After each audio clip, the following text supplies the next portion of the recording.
Hello, thank you for joining. Good morning, good afternoon, good evening, whatever it looks like for you where you're joining us from. I just want to start by saying how much we appreciate your time and your interest in our MS in Management program. I'm going to kickstart it here just by kind of talking about the university as a whole to give you an idea of who we are here at UB and why you might be excited to join us. We'll start by just kind of highlighting a couple ways in which we rank here in the university. So we are the number 36 public university in the United States as a whole, which is huge. Ranked number 1 in the US for good health and well-being. Number 24 in the US for hosting international students. We have a very diverse population here at the university, and that's something we absolutely pride ourselves in, to be able to service not just domestic students here, but international students across the globe. So if you're joining us as an international student, welcome. We are a SUNY flagship university. So when you hear SUNY, that might be something you're not too familiar with. That stands for the State University of New York system. It's the public collegiate system here in New York State. We are the number 1 SUNY for research and development here in New York. So that's really big for us to be able to, consistently be updating our curriculums, working with our faculty on current climates in the given industry, depending on what it is, just to be able to stay in the know and make sure that our students are getting the most up-to-date education as possible. Buffalo itself, where we're located here in Western New York, also has one of the lowest costs of living in the United States. So you're coming into a really great community. We'll touch on UB itself really kind of being its own city. So I'm sure for some of you, coming to the United States might be a first, coming to New York might be a first, Buffalo. But UB itself really is its own city, it's its own community. We are a very large university, but you do get that small community feel, especially in a program like our MS in Management. But just to, again, kind of give you an idea of who we are, we do have 3 campuses.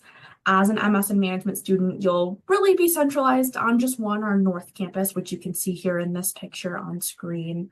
You'll take all of your classes here for the most part. You are more than welcome to visit the other campuses and check out their resources, but you'll spend most, if not all, of your time here on North Campus. We've got 7 libraries on our campuses. Overall, it takes over 1,000 acres of land. So it's really a big picture place with a small community feel, I always kind of like to say. The School of Management, we kind of touched on some of our UB rankings as a whole, but to touch on more the School of Management specifically, we're the number 1 ranked business school in that SUNY system. And we are an AACSB accredited school, which, again, I know for some of you might not mean anything. So to kind of give you some perspective as to what that stands for, there's more than 16,000 business schools worldwide. Of that, only about 6%, I believe, are accredited by the AACSB International. So it's already a really great pool to be a part of, but as you can see on screen, we rank in the top 10% of that 6%. So we really pride ourselves on being a great institution here at the School of Management. You can see here we have a lot of alumni, a vast network that you'd be coming into as a UB student. More than 300,000 alumni spanning across 150 countries. Of that 300,000, over 48,000 are School of Management specific. So people like yourselves that have gone through our management programs. There's a couple examples. I'm sure you might recognize a few of these people here on screen that have been here at the university and share their success stories with our students as often as they can. We always try to highlight how special UB alumni are because they really are highly engaged with our current student population. It's not just, hey, look at these people that have gone here and you might not ever associate with them. They come back a lot to speak in classes and with our clubs. They serve on a variety of internal boards and panels to, help make sure that we're staying up with industry trends and what's going on. So if you wanted to learn at all a little bit more about our alumni, you can scan the QR code there on screen to be connected to our webpage where alumni share our stories. And the last thing I'll touch on as far as resources on campus is going to be the career preparation resources that you'll get here. So, of course, hopefully you're joining us and you're excited about the curriculum and the classes you'll take, which we'll talk about in just a moment. But it's always really important to begin with the end in mind, making sure that the school that you select has resources available so that when you finish your program, you are readily available to dive into the workforce, you're well connected with a good network, and you're feeling prepared for that next step. That's something that you're absolutely going to get here. School of Management students have access to two career centers. Our Career Design Center is available to all UB students, so you get a very large scale network there in a lot of different industries. So if you're looking to kind of dabble in something outside of the traditional business management realm, you're more than welcome to. And then our Career Resource Center, which if you've attended some webinars, you'll see frequently called the CRC, is available specifically to School of Management students. So a much smaller pool, you get a much more personalized feel with that.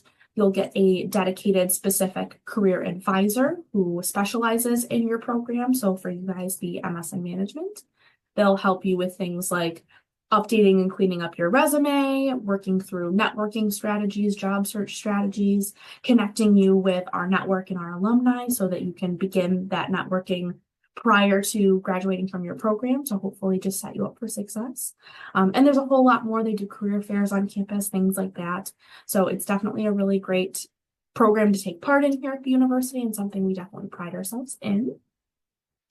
Now, I know most of you are probably here to hear a little bit more about the classes and what you can expect to get out of the program. So I'm going to turn it over to Dr. Tim Maynes, who is our faculty director for the program, to talk about those things with you all. Hello, everybody, and welcome to our session. And very excited to talk about some of the particular elements of the academic program. So I'm the academic director of the Master's in Management program on the academic side. And a little bit of background on me. I have recently been the MBA program director, the full-time Master's in Business Administration program director for about 4 years or so. I'm a research faculty member, and I teach primarily in the MBA program. I teach courses on teams and teamwork and leadership and change management and things like that. But anyway, so let's dive in to the academic side of the program. Oops, a little farther than I wanted to go here.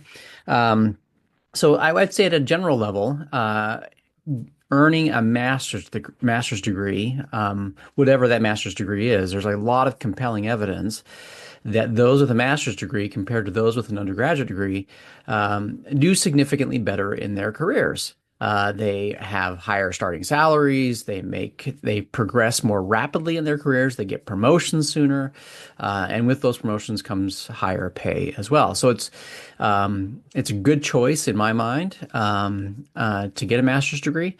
Master's in management specifically is we think is a great option. So let me dive into now some of the elements of the program itself. The program starts in what we call summer 3. So that's that we have 3 summer semesters. Summer 3 is the 3rd semester in the summer. It begins in early July. This year it will be on July 8th will be the starting date of the program, and it runs through the middle of August. In that summer semester, students will take 2 core courses. Business operations. You can see it there on the slide on the left-hand side under the summer 3 column. So you've got business operations, and the other core course that will be taken during that summer semester is marketing. So you'll have operations and marketing as a foundation, and for a total of 6 credits. The courses will be in the afternoon and evening from 4 o'clock-ish to, I've got a note here, from 4 to 6:15 and 6:45 to 9 p.m. So that's when those 2 courses will be offered.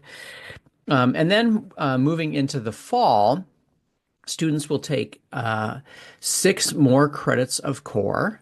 So they took 6 credits in the summer. They'll take 6 more credits in the fall. and 6 credits of electives. And we'll dive into some electives in just a minute. But the core courses that are available, there's a financial analysis course. Don't let that title be threatening or scary. This program is designed for individuals who aren't necessarily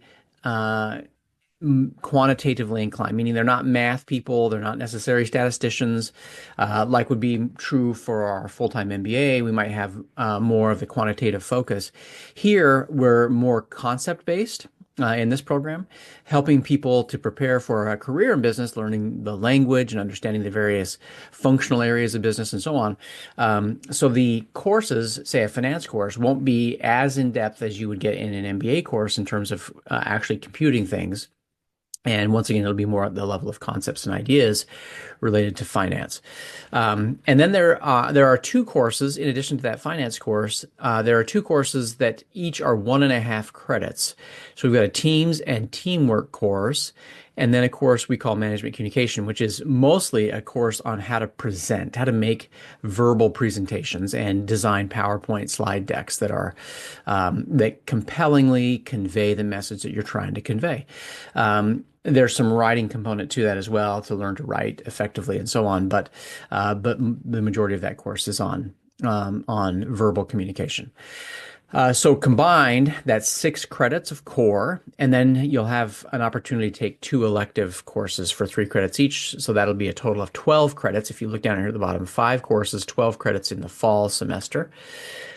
In the spring, the format is similar. There'll be 6 credits of core. This time it'll be just 2 courses, strategy and change management, and then a leadership and ethics course, each of those for 3 credits, like I said. And then 2 more electives, each 3 credits. So for a total of 12 credits. So 4 courses for 12 in total.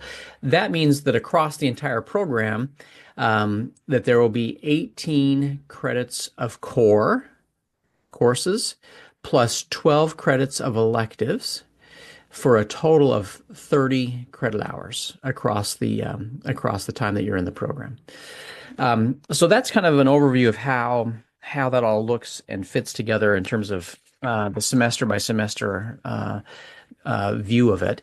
And I just want to quickly, one question that comes up fairly frequently is, how does an MBA compare to a master's in management? They have some similarities and some key areas of difference. So let me just describe those. Generally speaking, this is an overgeneralization, and I recognize this. But at the same time, I think it will highlight something that's really important here in terms of a career. There are essentially 2 paths to a highly successful career, and we might, in this particular instance, think of success as earning the highest wage that you could possibly earn in your career. And there's essentially 2 paths to get there. One is a path of expertise. So the more expert that you get, the further you go into your career in terms of time, the more expertise you get in a particular thing. And then you get paid a lot by people who come to you because of your expertise. So think about like a lawyer, for example, a patent lawyer, or a real estate attorney, or an attorney who specializes in contracts, or whatever it is. The further you go into your career, the more specialized you get. In fact, if you were a contracts attorney, by the end of your career, you wouldn't consult on every kind of contract there is. You'd be very, very specialized in terms of the types of contracts that you do. And you could charge a lot of money, maybe $1,000 an hour or $2,000 an hour for your time, because you're so good at what you do. You know it very well. So that's one path. Doctors are like this, surgeons, some areas of business are like this too, consultants, for example. And then there's another path that is, so that one is a path that over time I become an expert, and I know a lot about like a very narrow thing. I have a very deep knowledge of a very specific thing. A contrasting approach to having a successful career in terms of being paid a lot is what we call a generalist approach. And that is where the further I go into my career, the less particular domain expertise I'm expected to have. I need to have a little bit of knowledge. Instead of a lot of knowledge about a little thing, I need to have a little bit of knowledge about a lot of different things. So think about, like, for example, a CEO. A CEO needs to understand the accounting function, needs to understand finance and operations and marketing and manufacturing and the supply chain and all of these different things, but doesn't run any of those things. Just needs to have an understanding so that he or she can ask the right questions and help to guide the strategy of the overall firm. And so the further you go into your career, you're managing people. Maybe that's your area of expertise, really. But you need to have a broad functional area understanding of business, or a broad understanding of the various functional areas of business. An MBA and an MS in management are similar in that they are preparing students for eventually moving to a more general approach to their career, not becoming an expert in the law or in a particular area. That you're likely to be promoted into leadership roles where a particular functional area expertise is less important. And especially as you move up into, say, executive positions. So they share this approach to preparing people for general management positions. But how do they differ? Let's talk about that. So one way that they differ, or several ways they differ, is on the duration. Whether you can complete the program in a full or part-time. The starting semester is different as well.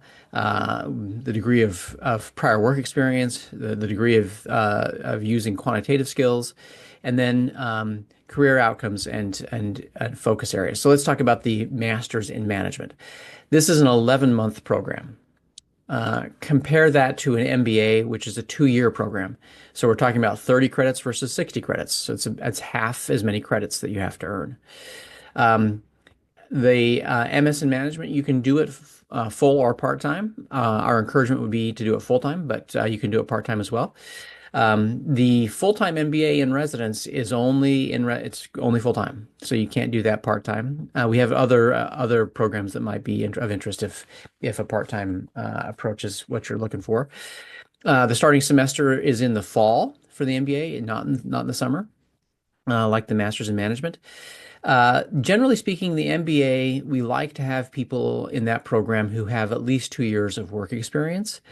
Because then the curriculum builds on that understanding of business, whereas our Master's in Management is, I would say, at an earlier stage of developing understanding related to business. So a lot of the people who come into our program may be coming from a background where they didn't study business and they haven't had work experience. And so we're going to give them that very first taste of understanding business, and help to prepare them for a career in business. We place less emphasis on quantitative skills, more on the conceptual understanding than an MBA. Our MBA program does have a STEM designation. So for some of you who know about that, a STEM designation is important, especially if you're an international student, and it has to do with being able to work here in the United States for an extended period of time. But it also means that the program needs to be significantly more quantitative in its approach.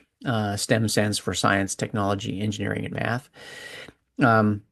And the Master's in Management isn't a STEM designated program, and we have no intention of having it be that because it's not the purpose. And then the career outcomes. The MS in Management is preparing our students for entry-level business roles. It's going to be something that can be used to launch a career into leadership, for rapid promotion into leadership roles. An MBA, because of the previous work experience and the advanced level of some of the courses, is preparing for entry into the job market at more advanced positions than our Master's in Management degree. So that's kind of a comparison of the difference between the two.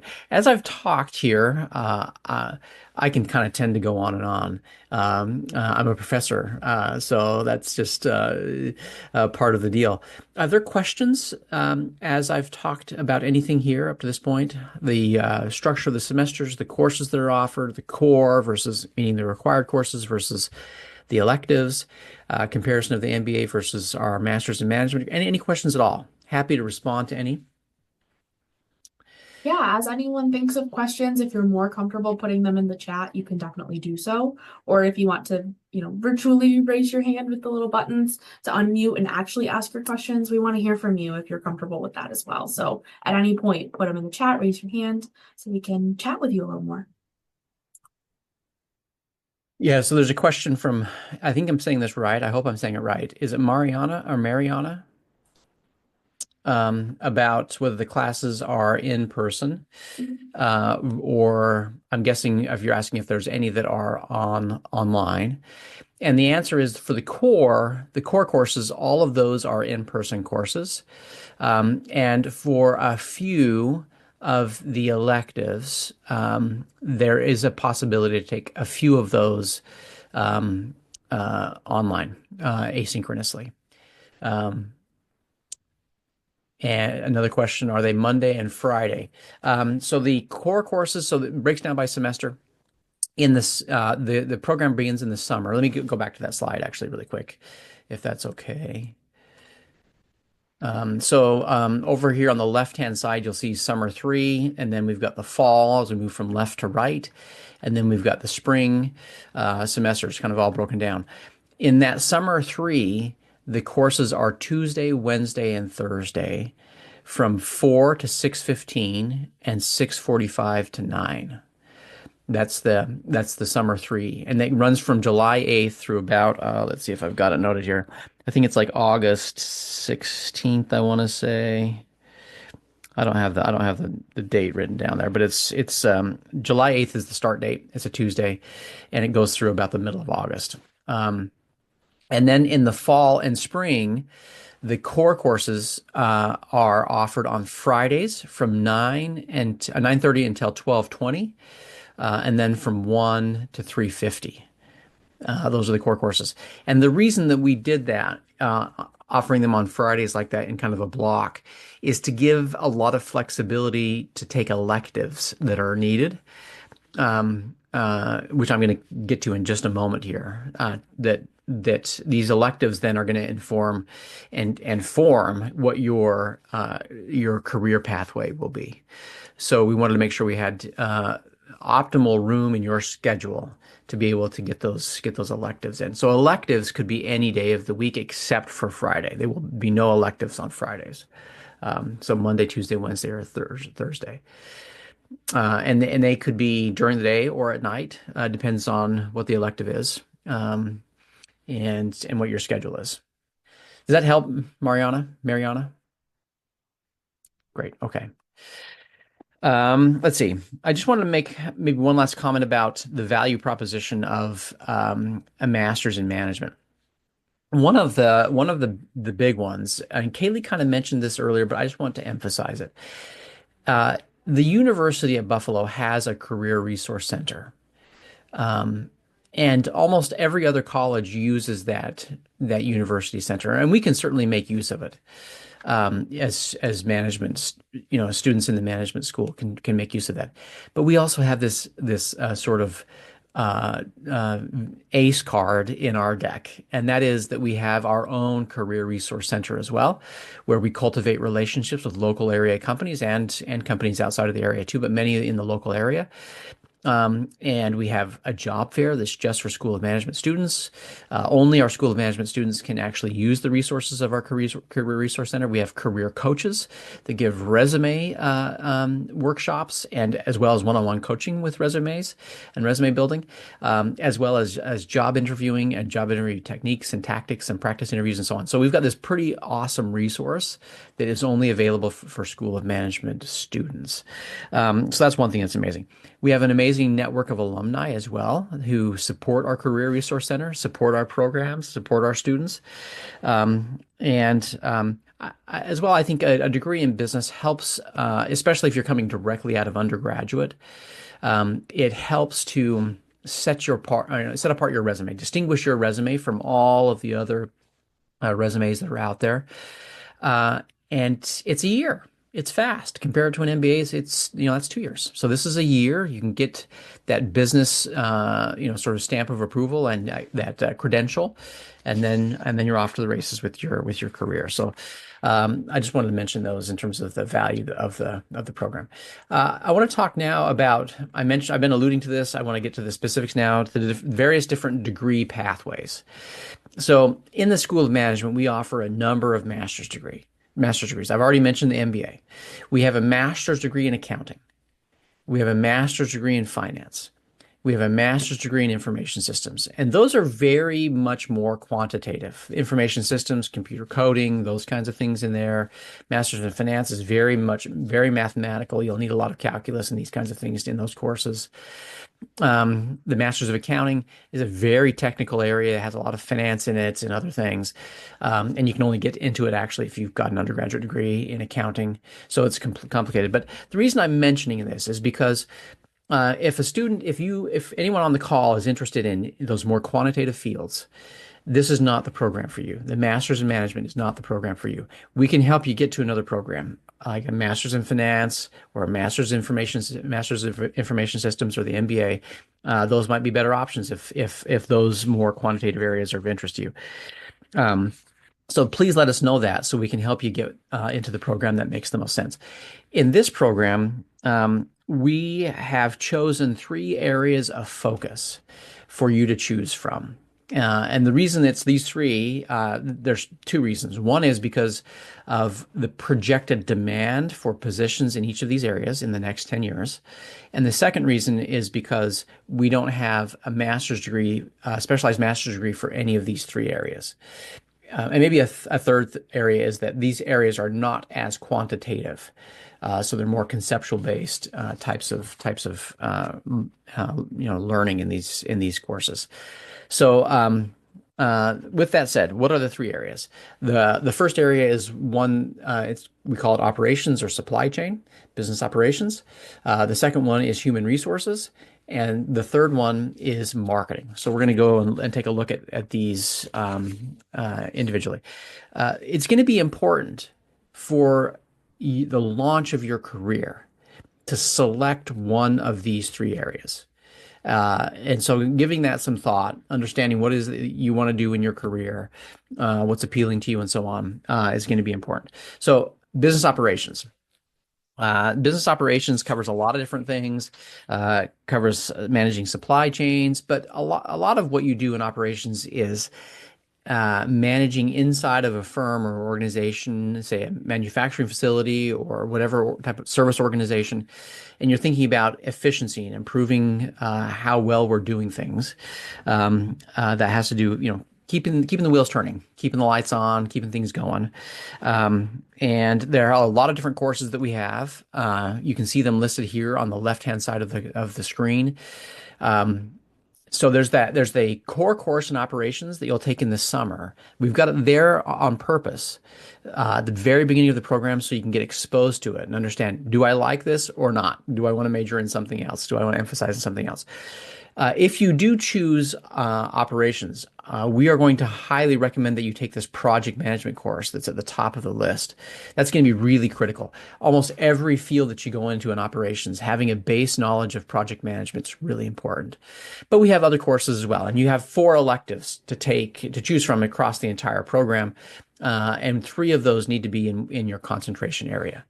So we've got project management, there's a sustainable operations and service management, global operations, inventory planning, purchasing. So there's a variety of options there. And you'll get exposed to each of those areas in that foundational operations course. And hopefully that'll inform your choices there. Some of the jobs that are available for those who are emphasizing in operations, buyer positions, procurement specialists, project coordinators, supply chain analysts, operations specialist, strategic sourcing specialist, inventory analyst. So these are the kinds of things that you would see in job descriptions as the positions that are available to those with an operations emphasis. It's also important, and I'll emphasize this a little bit more in a few slides, but in our mind, it's really critical to find ways to apply your knowledge that you're gaining in courses in outside of class activities, such as involvement in clubs or case competitions or these kinds of things. We do have a couple of clubs available for those interested in operations. We've got a supply chain club and a sustainable business association club. I mentioned projected growth. The projected growth in this particular area over the next decade is between 15 and 20%, depending on the projection that you look at, which is, just to give you some context, that's relative to a 4% growth rate for all professions in the United States over the next decade. So we're talking about, 4 to 5 times the growth rate in this area compared to others. So we think that's a really positive thing. Let's see. Let's go to the next slide.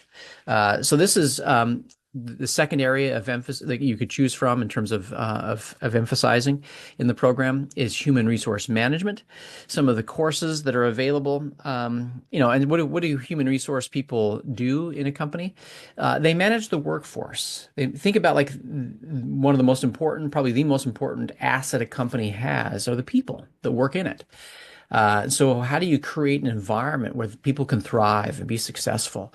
And thinking about that at a broad level across lots and lots of people at the level of the workforce, that's what HR people do.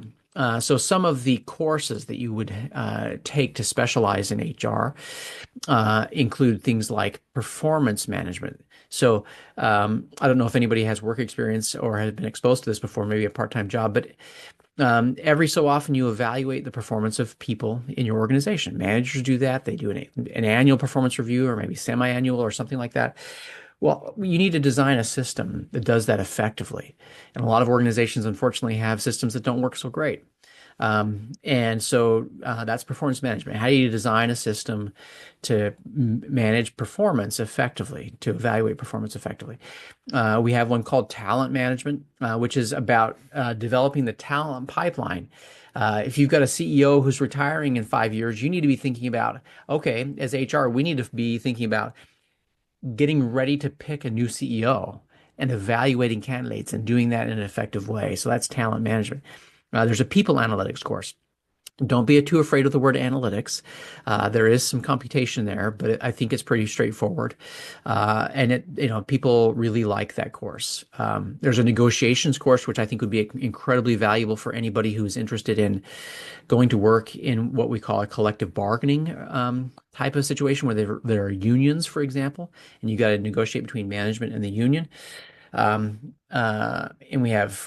so we've got a number of courses that are available there to be taken. Some of the jobs that would be available to an HR professional, human resources specialist, HR coordinator, recruiters, all benefit from having an HR background. We have a talent coordinator from inside the organization who helps to plan for the advancement and promotion of people up through the organization, getting people ready in terms of leadership development and so on. Benefits administrator. So those are all, various different jobs that are available to an HR professional. The clubs and activities that we have, I'll just plug one that's really important. This is relative to the other areas of concentration. There's an advantage for the HR folks, fortunately for them, which is that there's an organization called the Society for Human Resource Management that is a professional association. So if you go out into the world as an HR professional, this organization exists and most HR professionals belong to it. We have a special student chapter of that same organization. And there's a lot of involvement from HR professionals around the area in that. So there's opportunities to network and connect. So if you're in HR, I would really encourage you to participate in this. It's called SHRM for short. It looks like we have a question from Mariana. Do you offer a tuition discount to members of SHRM? I think the answer is no. Kaylee, do you know the answer to that? I don't think we have a discount for that. I don't believe so, no. No, yeah, no discount. Although, Mariana, if you are a member of SHRM out in the real world right now, I think they have money available. Um, and, tuition scholarships that can be applied for. So yeah, if you look on their website, the Buffalo chapter of it, I'm pretty confident they have. I'm a student member right now. I'm an undergrad at SUNY Brockborough. Yeah, Mariana, you might look online and see about applying for some of the SHRM scholarship money. I know that they have money available, so that wouldn't be a bad thing to get involved in. Okay, so let's go to the next slide, which is the third career pathway. That's marketing. Oh, I forgot to mention just one more thing to mention on the HR. The projected growth in that area is between 10 and 12% over the next decade. So relative to a 4% growth rate for all other professions, we're talking about 2.5 to 3 times as many jobs coming on as all other areas of the professional world. So that's a really positive thing as well. Marketing. So marketing, I think most of us have an intuitive understanding of what you do in marketing, but you may be surprised to learn that there's a wide variety of different types of jobs. There's some that are a bit more data approached, where there's a bit more use of data, understanding of data. So you might go from like advertising, which is more creative and coming up with ad campaigns and so on.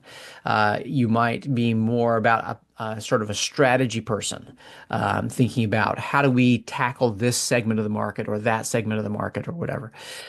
Or you might be more of an analytics kind of a person as well. And I understand I've mentioned before, in our program, we don't emphasize analytics quite as much, but you may find that you really enjoy that and the analytics side of things. And there's nothing wrong with that. In fact, we have electives that would be available to you if you find that you're interested in it. Okay, so what kind of courses are available here? We've got marketing planning, which is kind of a strategy course. And it's really awesome. I know the instructor personally. They have this incredible simulation in that course that students just love, and they feel like they learn a lot in it as well. There's a product design and marketing course. It's taught by the same instructor as the marketing planning course, so a great one. And it's new. It's just coming online in the fall, so that's really exciting for us. There's a retailing course. I know that some of you are thinking to yourself, but isn't retail dying? And the answer is for the last decade, yeah, it's been going downhill. But we've seen a recent resurgence of retailing in certain sectors that I don't think are ever going to go away, just because of the nature of those areas. So retailing is actually an important area to be learning about. We've got a digital marketing analytics course, marketing research, consumer behavior, advertising and promotion. So a lot of different courses that would help to support someone moving into a job in marketing. And once again, we've got a wide variety of jobs here that would be available. Social media coordinator. Every organization is if they haven't sort of gotten on the social media train, they are in trouble, and so they're looking for people. But all other companies as well, even if they've already kind of moved into this space, are in need of people to help with social media, digital marketing assistants, content specialists, like for advertising and promotion, for example, account executives. If you really identify strongly with brands, there are certain brands that you're like, I just love this brand. Maybe it's a certain clothing brand, or maybe it's sports gear or whatever it is. If you find yourself gravitating toward that kind of a thing, then an account executive role is probably what you're looking for. Anyway, so there's a variety there of jobs, and a very strong demand as well. So just like with operations, the projected growth rate for jobs in marketing over the next 10 years, over the next decade, between 15 and 20%. Between 4 and 5 times as high as the rest of the professions out there. We do have some clubs and activities available. For those who are interested in marketing, there's a UB Marketing Association. And then we have this behavioral research lab that if you get into this and you really start to love marketing and say to yourself, I could see myself as becoming a research professor in marketing, then the behavioral research lab is something you might want to explore, because they do things in that lab to support research faculty in publishing papers on various topics related to marketing. Um, so, any questions about the three areas of focus? I mentioned this before, but let me just emphasize it again. It's going to be really important to the launch of your career to choose one of these three areas. So operations, HR, or marketing. Lots of job demand for people in roles related to this, to these areas, but it's going to be important to select from among one of those three. Any questions? Feel free to put it in the chat um, or raise your hand. I'm just going to go on then, Kaylee, if that's okay. So the next thing I'd like to just mention and maybe emphasize a little bit is that uh, largely because of a lot of research that demonstrates that when you pair active experiential learning activities with traditional learning of like concepts in a lecture and these kinds of things. But when you pair those things together, the learning is dramatically accelerated. And so because of that, we try to do a lot of things that help us to gain practical applied knowledge. So taking a concept and actually having to use it in an experiential way. And in the program, we've tried to emphasize that quite a bit. Let me just mention a few of the ways that we do that. The first one is that we have every course that you have is going to have cases, simulations, or a project of some kind in it that will require you to apply the things that you're learning about. So this is going to be different than, courses that you've had in undergrad. Some courses may have been a bit more applied, but in the business school, we take a very applied approach. And you'll have cases, like I said, where you're expected to make decisions as if you're the CEO of a company, and you've got to do a bunch of analysis to understand what the right decision is going to be, or simulations that do a similar thing. So we do a lot with experiential learning. So that's number one. A second item here is that we have we're moving toward, and we've already started to integrate or to create projects that cross courses. So in other words, it will require you to integrate your understanding of various different functional areas of business.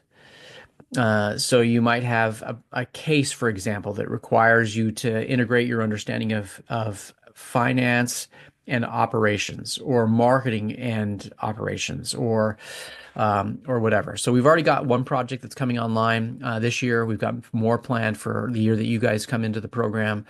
And the reason for that is similar to the experiential learning. Research tells us that when we're forced to integrate our knowledge across functional areas, that we remember it longer. We're able to draw on it in the future, so it's more impactful in terms of the learning experience.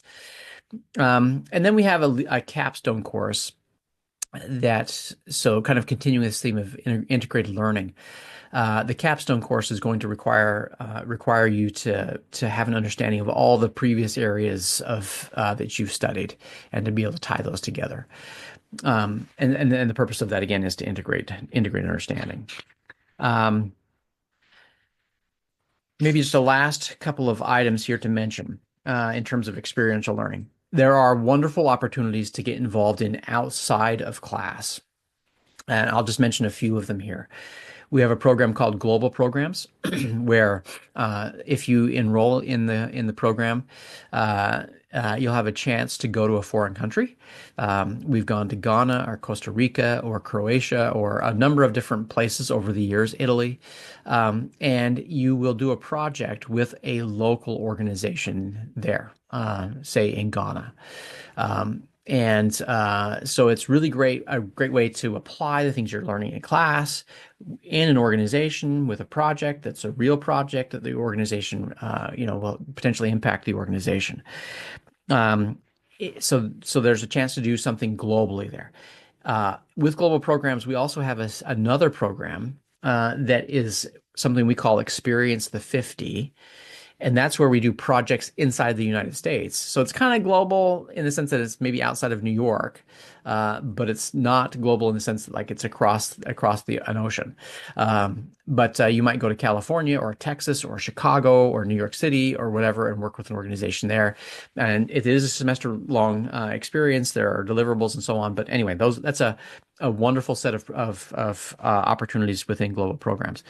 Um, we have an incredible entrepreneurship lab. So if you are at all thinking about starting your own business, we have great resources for that.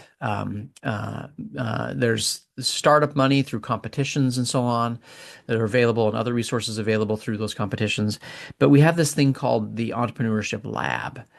And you can take that lab and work on your business and get credit for it, essentially. You work with a faculty member, determine what level of work is appropriate for receiving course credit, and then you work on that and turn it in, and you can get course credit for essentially starting your business. So that can be a really great thing. We have another one called the Projects Clinic. It's not entrepreneurship related. It's just local area organizations, oftentimes nonprofits who can't afford, say, consultants, and they'll come to us with a particular project that they think the students can help with, and you would be partnered with an organization and maybe potentially with a team of other students to work on a project and deliver a result to an organization. So once again, a very awesome way to get involved. Those projects tend to be very short, 2 to 3 weeks. They're not necessarily for course credit, but it can be a great way to pad your resume and build up your resume. The final one I'll mention is just case competitions. There's always a lot of case competitions around the area. Syracuse, Rochester, Institute of Technology, University of Rochester. Even we have hosted case competitions in the past. There's often money involved. So if you're like a first place finisher, you might earn $3,000, for example, or $4,000 or $5,000. So there's money available. Plus, it looks really great on a resume to have competed in those. Um, One last thing to just mention here, opportunities to get involved. Like I said, there's a lot of different ways to get involved outside of class. These, in terms of experiential learning, what does it do for you? You can apply the things you're learning in class. If you're in a club or an organization, you might have an opportunity to be in a leadership role, which looks great on your resume, as well as learning, applying the leadership concepts that you're learning in class in a real world scenario, like in a club or an organization. So I've listed some of the clubs and organizations you can be involved in here. There's a variety of them to choose from, but we just encourage it as much as possible to get out there, increase your network, apply your learning, and distinguish your resume from others. So with that, I'm going to pause here, and if there are other questions, happy to respond to them. If not, I'll turn the time back to Kaylee, who's going to take us home. Absolutely. Yeah. Thank you so much for sharing a lot more in-depth information about the programs, as we've kind of mentioned a couple times here and there throughout the session. If you've got questions and you're more comfortable putting them in the chat, please do so. Or if you want to raise your hand and unmute, we'd love to hear from you as well. Just again, whatever you're more comfortable with.